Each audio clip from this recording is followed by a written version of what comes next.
മലയാളി വാർത്ത സ്പെഷ്യലിലേക്ക് കേറി പോന്നോളിൻ. സുഹൃത്തുക്കളെ, എനിക്കൊന്നും പറയാനില്ല.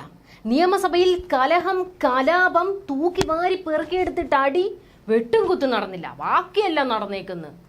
അടി തുടങ്ങിയപ്പോൾ കപ്പിത്താൻ ഓടിയതാ. പിന്നെ ക്ലിഫ് ഹൗസിന്റെ കട്ടിലടിയെന്നാ തൂക്കിയത്. മുഖ്യനുള്ള ഓരോ അടിയും മന്ത്രിമാർ ഏറ്റുവാങ്ങി. യുദ്ധഭൂമിയിൽ വെട്ടേറ്റ് വീണു മന്ത്രിമാർ. ഗോവിന്ദൻ സ്ട്രെച്ചറിൽ തൂക്കിയെടുത്തോണ്ടാ പോയത്. അതിന് മാത്രം എന്താണ് സഭയിൽ നടന്നതെന്നല്ലേ? ഇതാ കാണ്.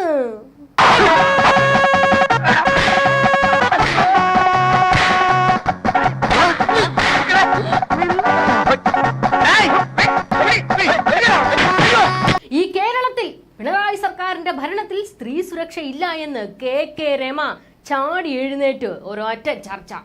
കത്തിക്കയറി സഭ പിടിച്ചു കുലുക്കി. കപ്പിത്താന്റെ ഗീർവാണം തള്ളാൻ എഴുന്നേറ്റ മന്ത്രി വീണ ജോർജിനെ സംസീർക്കാം കാണ്ടം വഴി ഓടിച്ചു. എന്റെ പൊന്നടാവേ, ജാതി കോമഡിയൊക്കെയാണ് സഭയിൽ നടന്നത്. രമ കൊടുവാളെടുത്ത് കരിങ്കാളിയായി ഉറഞ്ഞു തുള്ളി. അതിൻ്റെ ഇടയിൽ കയറി കൊണ അടിക്കാൻ വന്ന വീണ ജോർജിനെ ഇരിക്കും പെണ്ണുപിള്ളേ അവിടെയെന്ന് സംസീർക്കാം. അയ്യോ കാൾമേ പെണ്ണുപിള്ള, അന്നോ എന്റെ മുഖ്യനിത് അറിഞ്ഞാലുണ്ടല്ലോ. പിന്നെ കൂടുതലൊന്നും സംസീർക്ക നോക്കിയില്ല. വീണേച്ചിയുടെ മൈക്ക് അങ്ങ് ഓഫാക്കി, സ്വിച്ച് ഓഫാക്കി. സഖാവെ, ആള് മാറി. രമയുടെ മൈക്ക് ഓഫാക്കാനാണ് മുഖ്യൻ പറഞ്ഞത്. പുല്ല് പറ്റൂല, എനിക്ക് ഈ കപ്പിത്താൻ തള്ളു കേൾക്കാം വയ്യെന്ന് സംസീർക്ക. ക്രിക്കറ്റ് ഹൗസിൽ പറയുമ്പോൾ നിങ്ങൾ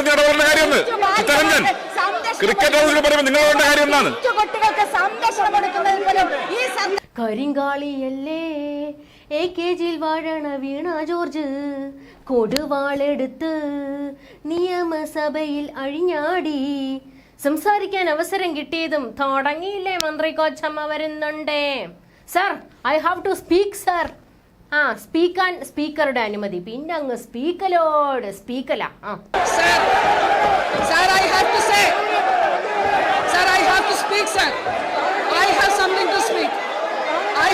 You ask your members to keep quiet.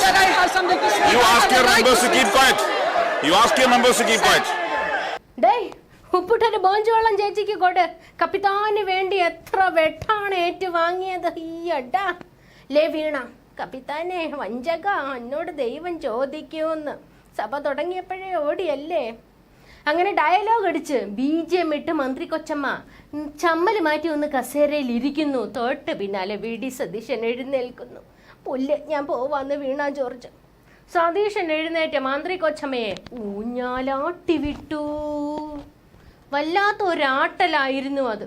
അങ്ങ് പോയതാ, ഇതുവരെ തിരിച്ചു വന്നിട്ടില്ല കേട്ടോ. എടങ്ങാണ്ട് തങ്ങിയിരിക്കുക പപ്പാലും കുഞ്ഞ്. നിങ്ങളവിടെ ഇരിക്കും. ഞാൻ മന്ത്രി പറഞ്ഞതിനുള്ള മറുപടിയാ പറഞ്ഞത്. മന്ത്രിയെ പറഞ്ഞല്ലോ, മന്ത്രി പാർട്ടിക്കാർ സമ്മതിച്ചിട്ടുണ്ടെന്ന് നടപടി എടുത്തോളാൻ. പാർട്ടിക്കാർ വലിയ അനുവാദമാണ്, മനസ്സിലായില്ലേ? അതാണ് സാറേ, തെരുവിലാണ്. സാർ, ഈ വിഷയം അവതരിപ്പിച്ച KK രമയെ അധിക്ഷേപിച്ചതുപോലെ സോഷ്യൽ മീഡിയയിൽ അധിക്ഷേപിക്കപ്പെട്ട വേറെ ഏതെങ്കിലും സ്ത്രീ ഉണ്ടോ സാർ? സാർ, മന്ത്രി വായിച്ചു. രമയെ അധിക്ഷേപിച്ച് നിങ്ങളുടെ ഹാൻഡിലുകൾ ഇട്ട കാര്യങ്ങൾ എൻ്റെ കയ്യിലുണ്ട്. ഞാൻ വായിക്കില്ല സാർ, വായിക്കാൻ പറ്റില്ല എനിക്ക്.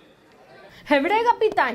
എന്റെ കപ്പിത്താൻ എന്നെ രക്ഷിക്കാൻ വരുമെന്ന് അവസാന നിമിഷം വരെ മന്ത്രി കൊച്ചമ്മ പ്രതിപക്ഷത്തെ വെല്ലുവിളിച്ചു. പക്ഷേ കപ്പിത്താൻ വന്നില്ല. കപ്പിത്താനെ നമ്പിനാൽ ആണല്ലോ.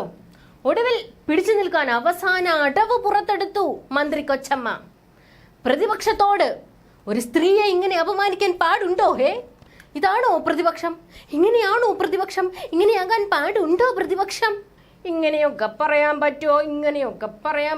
നാളെ നമ്മൾ കാണണ്ടേ. സതീശ, എന്നോടിത് വേണ്ടായിരുന്നു.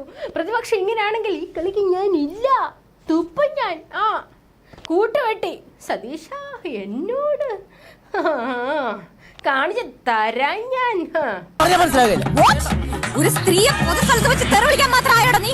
You male chauvinist, you പ്രകൃതിവിരുദ്ധൻ. I will show you. നീ വളർത്തുന്നു. ഒറ്റെണ്ണത്തിന് വെറുതെ വിടാൻ പോകുന്നില്ല ഞാൻ. എല്ലാത്തിനും ജയിലിൽ കയറ്റും. നീ കുറെ ഉണ്ടാക്കുന്നു. തിങ്കളാഴ്ച ഒരു പീഡന കേസോട് നേരിടാൻ തയ്യാറായിട്ടോ? I won't spare any of your attacks. അങ്ങനെ യുദ്ധഭൂമിയിൽ നിന്ന് തല്ലുകൊണ്ട വീണ മന്ത്രിയോട് ഈ അവസരത്തിൽ ഇത് പറയാൻ പാടുണ്ടോ എന്ന് അറിയില്ല, എങ്കിലും പറയുകയാണ്. മന്ത്രി കൊച്ചമ്മ മാലയൊക്കെ ഇട്ട് കഴിഞ്ഞ ദിവസം പാർട്ടിയിലോട്ടൊരുത്തനെ സ്വീകരിച്ചില്ലേ? ഗുണ്ടബിനു, കണ്ണങ്കര കോളനി. അടി ഇടി വെട്ട് കുത്ത് ബലാത്സംഗം സമീപിക്കുക ഗുണ്ടബിനു, കണ്ണങ്കര കോളനി. ഓന്റെ കയ്യിൽ നിന്ന് എക്സൈസ് കഞ്ചാവ് പിടിച്ചെന്ന്. സബാഷ്. 2 വെള്ളത്തുണിയോ 4 ഓലക്കീറോ എടുത്തോ എന്നെ മൂടാനെന്ന് മന്ത്രി കൊച്ചമ്മ. അങ്ങനെ മന്ത്രി കൊച്ചമ്മയുടെ പടകടകുദാഹവ. ഇനിയുമുണ്ട് ഇതുപോലത്തെ വെടിക്കെട്ടുകൾ, നമുക്ക് കാണാം.